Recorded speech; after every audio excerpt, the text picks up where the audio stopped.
हम भौतिक विज्ञान शिक्षण में समस्या समाधान विधि के बारे में जानेंगे। यानी समस्या समाधान विधि क्या है।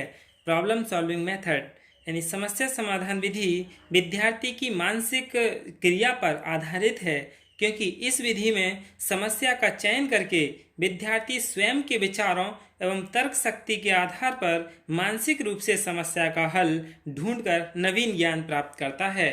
जॉर्ज जॉनसन के अनुसार यानी उनकी परिभाषा है, मस्तिष्क को प्रशिक्षित करने का सर्वोत्तम ढंग वह है जिसके द्वारा मस्तिष्क के समक्ष वास्तविक समस्याएं उत्पन्न की जाती हैं और उनको उनका समाधान निकालने के लिए अवसर तथा स्वतंत्रता प्रदान की जाती है। यानी इंग्लिश में भी एक कोटेशन है, a problem is a situation for which the individual has no ready made solution. यानी ये सच है, समस्या उस परिस्थिति को कहते हैं जिसके लिए मनुष्य के पास पहले से तैयार कोई हल नहीं होता।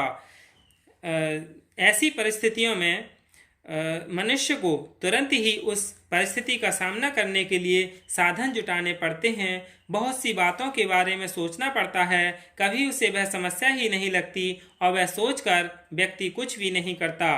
कई बार व्यक्ति को समस्या अच्छी तरह से समझ ही नहीं आती अतः कठिनाइयों पर विजय प्राप्त करने का तरीका या उन समस्याओं का हल ढूंढने का तरीका जो आवश्यकताओं की पूर्ति में बाधा पहुंचाती है, समस्या समाधान कहलाता है। समस्या के अनुसार ही समस्या समाधान की विधि का चयन होता है। समस्या समाधान विधि में विद्यालय का पाठ्यक्रम इस प्रकार संगठित किया जाता है कि बालकों के सामने एक वास्तविक समस्या उत्पन्न हो सके। भौतिक विज्ञान के शिक्षण में कुछ ऐसी कठिनाइयां बनाई जा सकती हैं जो बच्चों के सामने समस्या के रूप में प्रस्तुत की जाएं। समस्या कठिन और आसान, छोटी और बड़ी विभिन्न प्रकार की हो सकती हैं, जैसे किसी गैस को बनाने की विधि। ये भी क्या एक समस्या समाधान विधि है। अब हम features of problem solving method यानी समस्या समाधान विधि की विशेषताएं पढ़ते हैं। यानी लक्ष्य केंद्रित विधि, गोल ओरिएंटेड मेथड। इस विधि को लक्ष्य केंद्रित माना गया है क्योंकि इस विधि का एक विशिष्ट लक्ष्य होता है, लक्ष्य की बाधा को दूर करना होता है। यानी जो भी लक्ष्य में बाधा आती है उसको दूर करना होता है। दूसरा है सूझबूझ या अंतर्दृष्टि यानी इंसाइटफुल। समस्या समाधान विधि सूझबूझ पूर्ण वाली विधि है क्योंकि इसमें चयनात्मक और उचित अनुभवों का पुनर्गठन संपूर्ण हल में किया जाता है। फिर है आलोचनात्मक यानी क्रिटिकल। समस्या समाधान विधि आलोचनात्मक है क्योंकि यह अनुपात या प्रयोगात्मक हल का पर्याप्त मूल्यांकन करने के लिए आवश्यक है। और भी हैं जैसे सृजनात्मक है, क्रिएटिविटी। इस विधि में विचारों आदि को पुनर्गठित किया जाता है, इसलिए इस विधि को सृजनात्मक भी माना है। फिर चयनात्मक भी है, सेलेक्टिव। समस्या समाधान विधि की प्रक्रिया इस दृष्टि से चयनात्मक है कि सही हल ढूंढने के लिए चयन या उपयुक्त अनुभवों का स्मरण किया जाता है।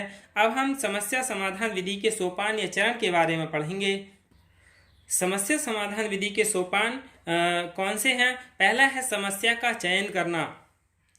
यानी सर्वप्रथम शिक्षक को भौतिक विज्ञान के विषय में से उन प्रकरणों का चयन करना पड़ेगा जो समस्या विधि की सहायता से पढ़ाए जा सकते हैं, क्योंकि ये मानी हुई बात है कि सभी प्रकरण समस्या समाधान विधि से नहीं पढ़ाए जा सकते। यानी सभी जो भी हैं सभी टॉपिक नहीं पढ़ाए जा सकते, कुछ ही ऐसे हैं जो इस विधि के द्वारा पढ़ाए जाते हैं। इसलिए जो भौतिक विज्ञान शिक्षक है वो समस्या यानी ऐसी समस्याओं का चयन करे।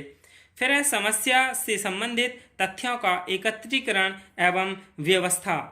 यानी समस्या से संबंधित तथ्यों को एकत्रित करना भी अति आवश्यक है, क्योंकि यदि साधन ही अस्पष्ट होंगे तो हम इस विधि से जितना लाभ प्राप्त करना चाहते हैं वह प्राप्त नहीं कर सकते।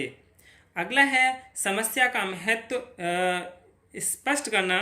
यानी यह सोपान महत्वपूर्ण है क्योंकि यदि विद्यार्थियों को समस्या के महत्व का पता नहीं होगा तो समस्या में कभी रुचि नहीं लेंगे और विद्यार्थियों को समस्या में रुचि लेने में समस्या में कभी हल नहीं निकल सकता।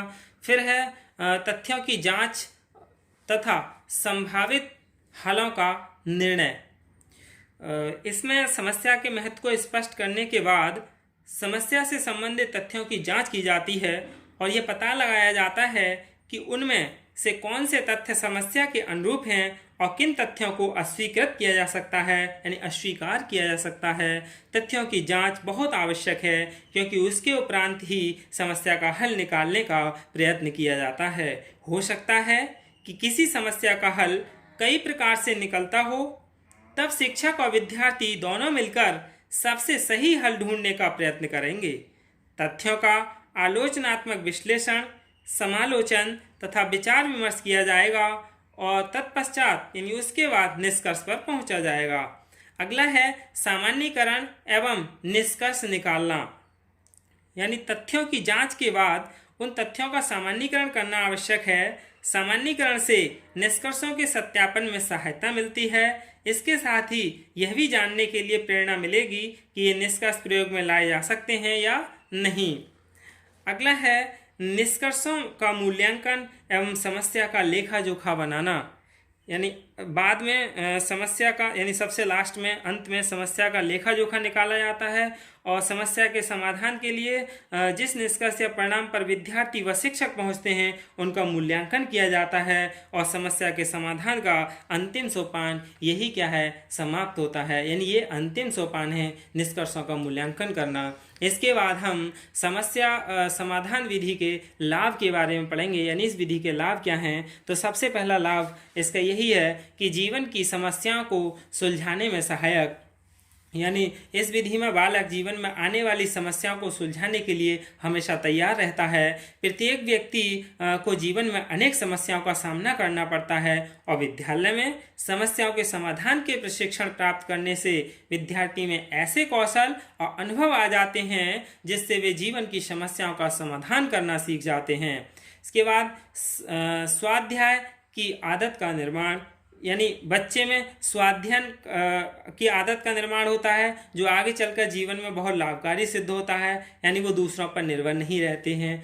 इसके बाद तथ्यों का संग्रह और व्यवस्थित करना, यानी तथ्यों को एकत्रित करना, ये विधि शोध कार्यों के लिए अधिक उपयोगी है विशेषकर। अगला है अनुशासन को बढ़ावा, यानी इस विधि में अनुशासन प्रियता को बढ़ावा मिलता है क्योंकि प्रत्येक विद्यार्थी समस्या का हल निकालने में ही जुटे रहते हैं। उनके लिए अनुशासन भंग करने का टाइम ही नहीं मिलता, यानी अवसर ही नहीं होता उनके लिए। अगला है विभिन्न गुणों का विकास। विभिन्न गुण कौन से हैं? जैसे बालकों में सहनशीलता, उत्तरदायित्वता की भावना, व्यावहारिकता, व्यापकता, गंभीरता, दूरदर्शिता आदि अनेक गुणों का जन्म होता है। अगला है व्यापक यानी स्थायी ज्ञान, यानी इस विधि से बच्चों में ज्ञान स्थायी होता है क्योंकि विद्यार्थियों ने स्वयं समस्या का समाधान ढूंढकर इस ज्ञान को अर्जित किया होता है। अगला है पथ प्रदर्शक, इस विधि से शिक्षक और विद्यार्थी को एक दूसरे के निकट आने का अवसर मिलता है। समस्या प्रधान विधि में शिक्षक के पथ प्रदर्शक का महत्वपूर्ण स्थान है। विद्यार्थी समस्या का समाधान ढूंढने के लिए समय समय पर शिक्षक की सहायता लेता है, इससे दोनों में संपर्क बढ़ता है। यही समस्या समाधान विधि के लाभ हैं। धन्यवाद।